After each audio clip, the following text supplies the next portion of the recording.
নমস্কার। আমরা যে পৃথিবীতে বাস করি, যাকে আমরা আমাদের সংসার বলি, তা আসলে কতটা সত্যি? কেন আমরা এই সংসারের মায়াজালে জড়িয়ে বারবার দুঃখ পাই? আজ আমরা এসে গেছি গীতার সবচেয়ে গুরুত্বপূর্ণ অধ্যায়ে, যার নাম পুরুষোত্তম যোগ বা পঞ্চদশ অধ্যায়।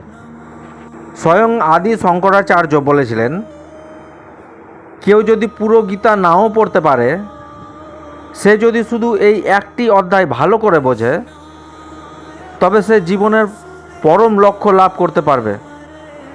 আজ আমরা জানব এক অদ্ভুত উল্টো গাছের রহস্য, যা আমাদের এই মায়ার সংসারকে 1 মিনিটে চিনিয়ে দেবে।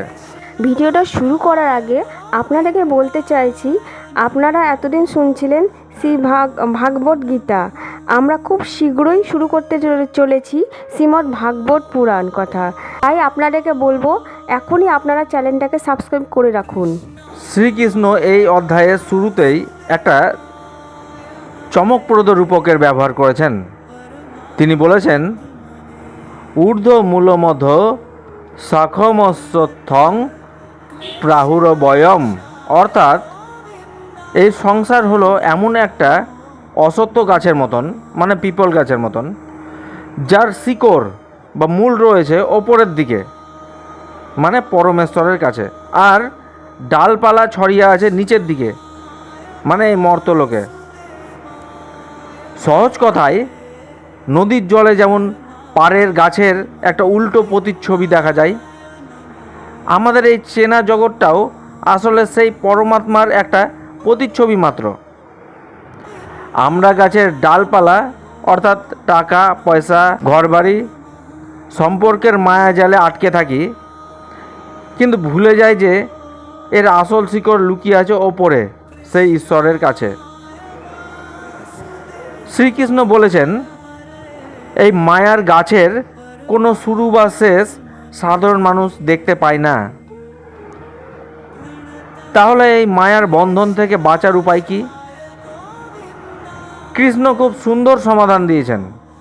তিনি বলেছেন, অসঙ্গ শস্ত্রেণ দৃঢ়েণ চিত্তা, অর্থাৎ আসক্তিহীনতা বা বৈরাগ্য রূপ ধারালো কুঠার দিয়ে এই মায়ার ডালপালাগুলোকে কেটে ফেলতে হবে।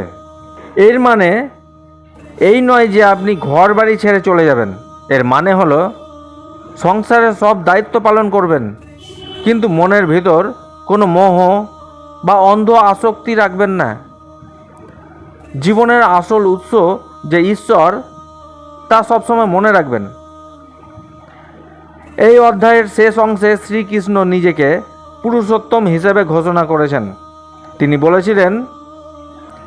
তিনি বুঝিয়েছিলেন যে এই ক্ষণস্থায়ী শরীর এবং অবিনশ্বর আত্মা উভয়ের চেয়েও যিনি শ্রেষ্ঠ ও পরম, তিনিই হলেন পুরুষোত্তম বা স্বয়ং ভগবান।